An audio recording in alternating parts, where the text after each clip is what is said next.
Assalamualaikum warahmatullahi wabarakatuh. Perkenalkan, nama saya Vindi Mulia Caningrum dan NPM 251000342 dari kelas D. Saya di sini akan menjelaskan materi Pancasila dari pertemuan pertama sampai pertemuan terakhir. Pertemuan pertama yaitu materinya landasan dan tujuan pendidikan Pancasila. Pendidikan Pancasila berlandaskan pada Pancasila sebagai dasar negara, ideologi nasional, dan pandangan hidup bangsa Indonesia. Landasan yuridisnya terdapat dalam Undang-Undang Dasar 1945, khususnya pembukaan Undang-Undang Dasar 1945 serta peraturan perundang-undangan di bidang pendidikan. Pendidikan Pancasila merupakan bagian penting dari sistem pendidikan nasional yang bertujuan membentuk karakter warga negara Indonesia. Tujuan utama pendidikan Pancasila adalah menanamkan nilai-nilai dasar Pancasila agar mahasiswa memiliki kesadaran moral, sosial, dan kebangsaan. Pendidikan ini diarahkan untuk membentuk warga negara yang beriman dan bertakwa, menjunjung tinggi kemanusiaan, cinta tanah air, demokratis, serta berkeadilan sosial. Selain itu, pendidikan Pancasila bertujuan agar generasi muda mampu menghadapi tantangan global tanpa kehilangan jati diri bangsa.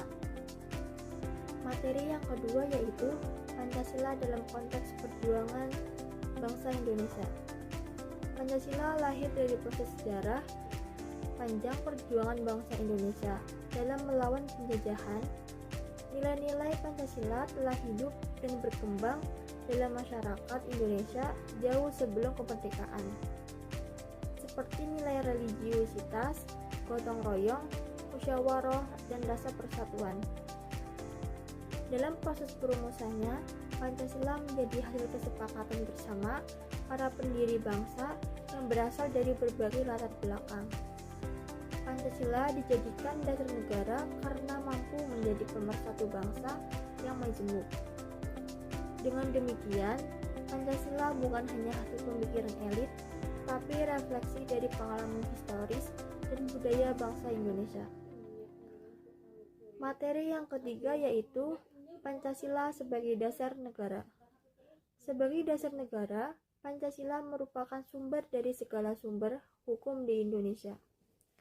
Artinya yaitu seluruh peraturan perundang-undangan, kebijakan pemerintah, dan penyelenggaraan kekuasaan negara harus bersumber dan tidak boleh bertentangan dengan nilai-nilai Pancasila.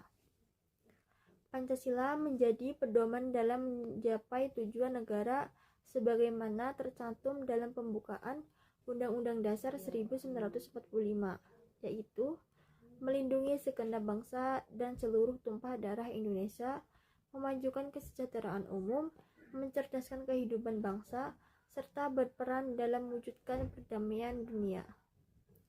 Dengan menjadikan Pancasila sebagai dasar negara, penyelenggaraan pemerintahan diharapkan berjalan adil, beradab, dan berorientasi pada kepentingan rakyat.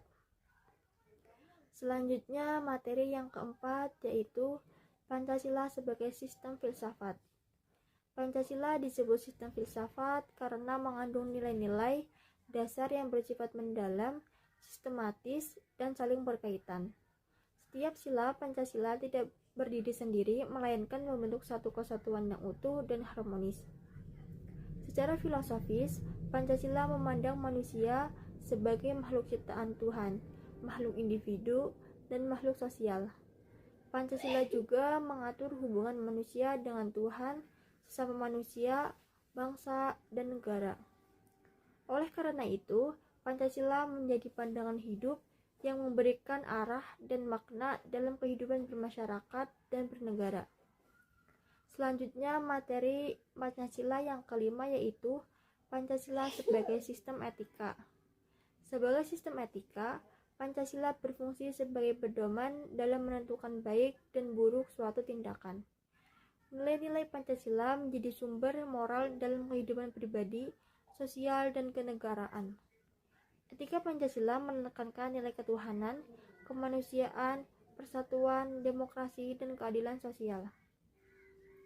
Dengan menjadikan Pancasila sebagai sistem etika, setiap warga negara diharapkan mampu bertindak jujur, adil, bertanggung jawab, dan menghormati hak orang lain. Etika Pancasila juga menjadi dasar dalam penyelenggaraan pemerintahan yang bersih dan berintegritas. Selanjutnya, materi Pancasila yang keenam yaitu Pancasila dalam konteks ketatanegaraan Republik Indonesia. Dalam ketatanegaraan Indonesia, Pancasila menempati kedudukan tertinggi sebagai norma fundamental negara. Pancasila menjiwai Undang-Undang Dasar 1945 dan menjadi dasar pembentukan lembaga-lembaga negara serta sistem pemerintahan. Pancasila juga mengatur hubungan antara negara dan warga negara, termasuk pelaksanaan hak dan kewajiban. Setiap kebijakan dan tindakan penyelenggaraan negara harus mencerminkan nilai keadilan, kemanusiaan, dan kesejahteraan rakyat. Dengan demikian, Pancasila menjamin bahwa kekuasaan negara dijalankan secara bermoral dan bertanggung jawab. Selanjutnya, materi Pancasila yang ketujuh yaitu Demokrasi Pancasila. Demokrasi Pancasila adalah sistem demokrasi yang berlandaskan nilai-nilai Pancasila, khususnya sila keempat. Demokrasi ini menekankan musyawarah untuk mufakat, bukan semata-mata suara terbanyak. Demokrasi Pancasila menjunjung tinggi hak asasi manusia, tetapi tetap menekankan tanggung jawab sosial.